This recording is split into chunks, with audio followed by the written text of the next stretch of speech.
Hey everyone, it's Adam here. This is the Klim Krios Pro helmet, and it's been on my list for a couple of years to purchase, but it's been basically back ordered for a couple of years.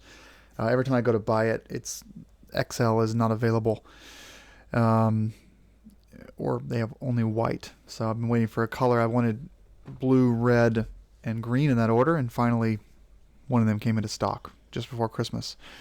So this is, a lot of people, the reviews out there will say this is a $400 helmet in an $800 package, and they're probably right. When I was unboxing this, a lot of exposed glue on the internal foam, um, things that kind of creak and crack when you push on them. Some of the vents kind of open and close weird. It definitely feels a little cheaper than a showy helmet. And I should mention that I'm in Klim's program where I get, I think 40 or 50% off stuff. So, these kind of comments can always come back to bite me in the ass, but I'm just giving my personal impressions. The fit's great. It's very light. It's comfortable.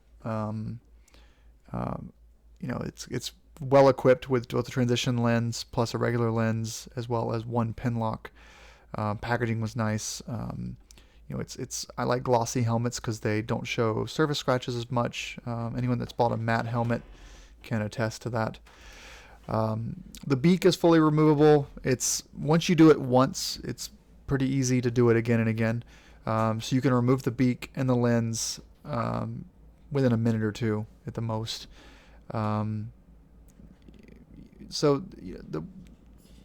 This helmet's going to fit for me into a situation where I'm going to be like that back piece I was just pushing on my thumb there. It kind of cracks and creaks when I push on it a little bit. Same for that right of the Klim logo on the front there, that plastic gray piece also kind of cracks, as well as the front hood vent kind of cracks when you push on it. It feels like it's just glued on like a couple of years in the sun, and it's going to just kind of fall apart. Oh, real quick, I'm showing this thing off. This is a magnetic hold, by the way. It won't open up unless you pull on the red strap.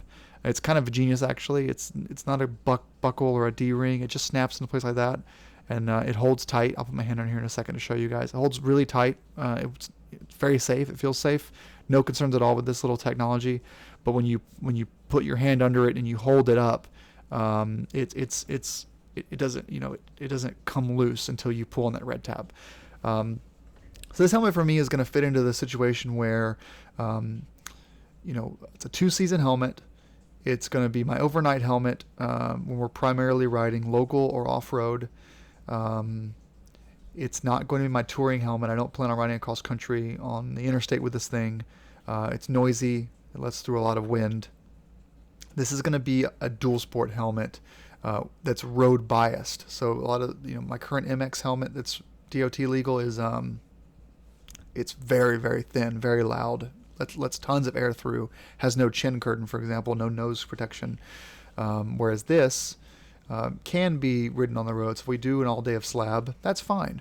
But when we're going to be in a dusty environment, going slow speed, picking our bikes up hills, where the showy Neotech 2 is going to be too much, this would be a great addition to the family. So this is me just installing it doesn't come with the Beak installed, so I'm installing the Beak here. See on the side here, these two little silver pieces. So what you do is you align up the visor and the beak in the same hole, and then you use a little pin that it gives you, and you push it right in. You turn it up towards the ceiling, and it locks into place. It's pretty easy. Although there were no videos on this online, so I did make a quick video for people in the future that come across how to install it on the Klim Krios Pro. Other than the build quality being a little bit questionable, it is incredibly comfortable. It is incredibly light. I can't really review it until I've ridden it, and I can't really ride it in it until like May. So it's just going to sit in the basement until riding season starts. But I can say first impressions, it looks fantastic. The design is awesome. Klim, it always has the most coolest space age materials and the best design. And then, if it's functional, great. So I hope it is. So here's the Cardo Pack Talk bold black on the side, and the GoPro Hero 9 on the right. I haven't managed my lavalier cable yet, but it will get managed. It's just hanging off the side for now, but you can see how it works. The beak is adjustable. You can ride with the visor up. There's 2 air vent controls there. Yeah, it's a really cool helmet. I think I paid $499 or $450 for it. That price, it's great. Maybe it was less than $450, but that price, fantastic. At the price they're charging me, that's a tough sell. And so I probably wouldn't have bought it for MSRP if I'm being completely honest with you guys.